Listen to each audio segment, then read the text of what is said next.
So what is up, guys? Nick here, helping you to master your technology. iPhone 17 Pro Max, buy it now or wait for the iPhone 18 Pro Max. So the aim of this video is to discuss some of the rumor mill that's been going around the interwebs and talk about if you should just get this phone this summer, maybe even get the iPhone 17 Pro, or just stick it out for the iPhone 18 Pro series. So that is the aim of this one. We'll start with the very first one, and that is going to be the thickness rumored upgrade. So if you are looking for a phone that is thin, you should just be looking at the Air series, honestly, or even be looking at the base 17. They're a little bit thinner as well, because they are rumored to get a bit thicker here on the next version, giving us actually a 1 to 2 millimeter thickness range. Now, that might not seem like a lot, but when you're talking about a phone that's already a big phone in the hand,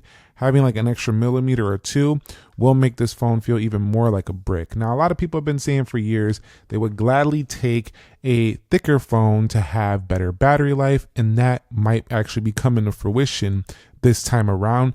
And so I actually don't mind it, because I would love more battery life as well, but some people are not going to be happy about this. So if you are looking for a thinner Max phone, you might as well probably just go with this one, because I don't see it getting thinner.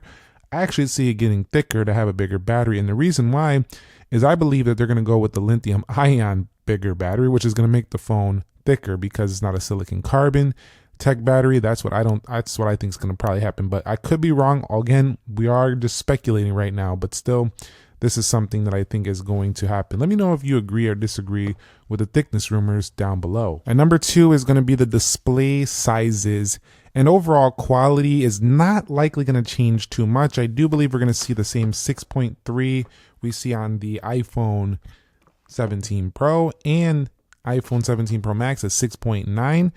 There are some rumors I've seen that said it could go to 7, but I don't think that's happening. Highly don't think that's happening. I do think we're going to see a change in brightness. I believe the display is going to get brighter, as that's something we usually see, but that also could not happen either. This is already a very bright panel outdoors, so I wouldn't be surprised if it don't get brighter, but it can. And we might see a shrunken down dynamic island. So that one's a little bit of a wild card, but I do think it's going to happen most likely. And the newer Siri, it could be pointing to the reason why. Also going towards more of a all-screen iPhone, but the newer Siri you'll find here on iOS 27 definitely could lead into that being a thing. And you'll see that new Siri icon right there, but it has a new animation up at the top that does enhance the look of it, and coming out of a smaller dynamic island would make quite a bit of sense there. So if you're looking for an upgrade in display, I probably wouldn't be super waiting for this, because it's not going to be that big of a deal. But if you want maybe a smaller dynamic island, maybe it is worth sticking it out for a few more months here before these become widely available in the 18 Pro Max series. Now, one of the areas I don't think we're going to see any upgrade in, and that is going to be in the area of RAM. We do have 12 gigabytes of RAM here on the iPhone 17 Pro Max, and it's not, I don't see it going to 18 gigs or 16 gigs. I mean, the costs are already very high right now due to AI, and I don't think Apple's going to want to increase the RAM to increase the cost to consumers, because they're already going to probably be raising the price. But going to a higher level RAM, which is not really even necessary for iOS, would actually boost it even more, which could alienate some customers and lower sales a bit. So I do think that they might just wait out that RAM, see if the memory costs come down before going to 16. So I think we're going to see 12 gigabytes of RAM. Once again, let me know your thoughts on that one down below. Now, when it comes to colors, this one was a controversial color. Some people still don't like the orange. Some people said it turned pink after a while. Mine didn't. But for sure, the cosmic orange is that either you like it or you can't stand it. Let's be real. And it's a bold color option choice. I've enjoyed it because it still kind of feels fresh, even all of these months later. But we're likely going to see maybe a dark cherry, a lighter blue. We might see a gray. I'm looking forward to that dark cherry. I think it's the closest thing to red we're going to get. Hopefully that becomes a thing, but I would actually prefer a red. Some people have been wanting a green, and some people have been wanting them to go back to a purple. So there are multiple different color options that are on the table. I always think with the colors, I don't really believe the rumors until we see or we get a little bit closer to the actual day. We're not quite there yet, so that's still up in the air.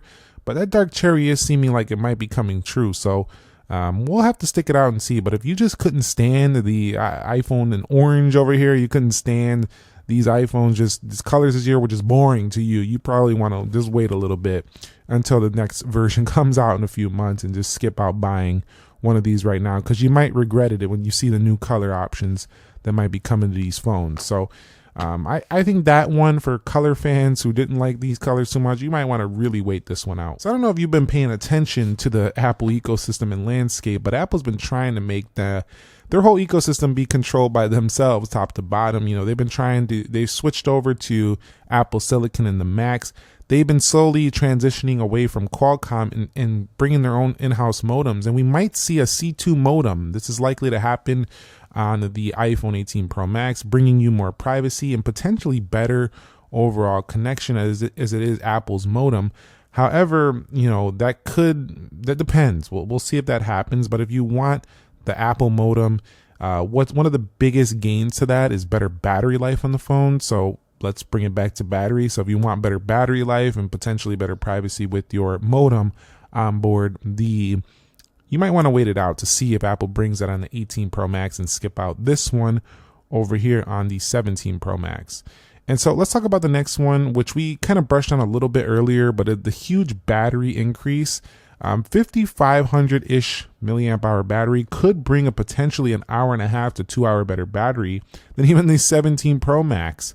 It's going to be with the trade-off of a thicker phone, but I don't think we're going to see the silicon carbon technology that we see on some of the competing Android phones. That technology is too young, and we know Apple waits like forever to bring something until it's really good, similar to what they've been doing with the foldable space, just waiting it out, and we're finally going to see likely a iPhone folding device this year. So that's something I don't think we're going to see as silicon carbon tech, but I do think we're going to see a larger battery, because they still need to compete in the battery space, as those phones are really doing quite well.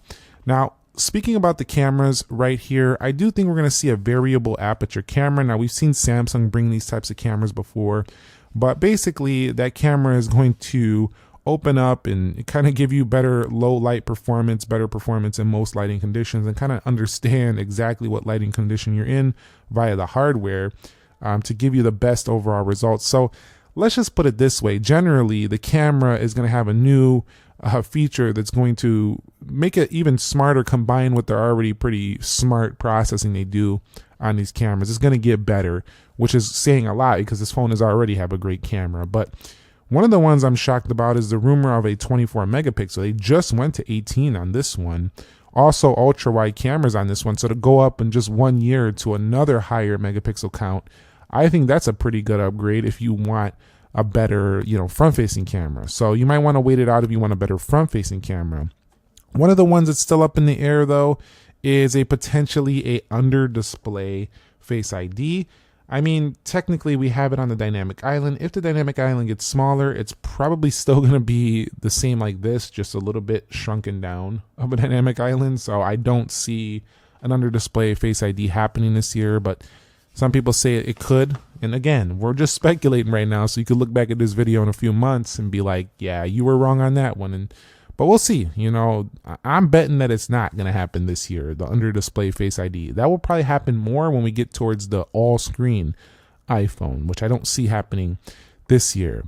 And finally, price increases. They are going to go up. It's most likely that they are. I think, with the other upgrades and prices on the other devices that we've seen, I just see it happening. I see it a little bit less. I think Apple's not going to get too risky with the iPhone series. I think they're going to go up $100 on these phones. Like, we're at the Max, they went up $200, but that's not their cash cow. I think it's a bit of a risky bet to go up $200 on a base iPhone. So I see $100 price increases across the board. I think we're going to see $13.99-ish on the base iPhone, and I think we're going to see like $12.99 on the Pro, or maybe $11.99 there. So definitely we might see $100 price increases on these slabs, and I think they're going to reserve their high price tag for that Fold, because they know the premium segment is going to pay the price for the Fold either way.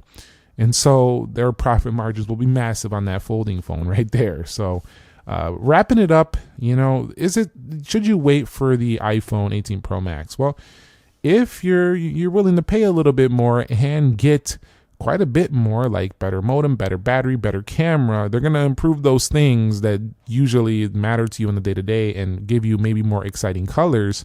I think it's well worth the wait.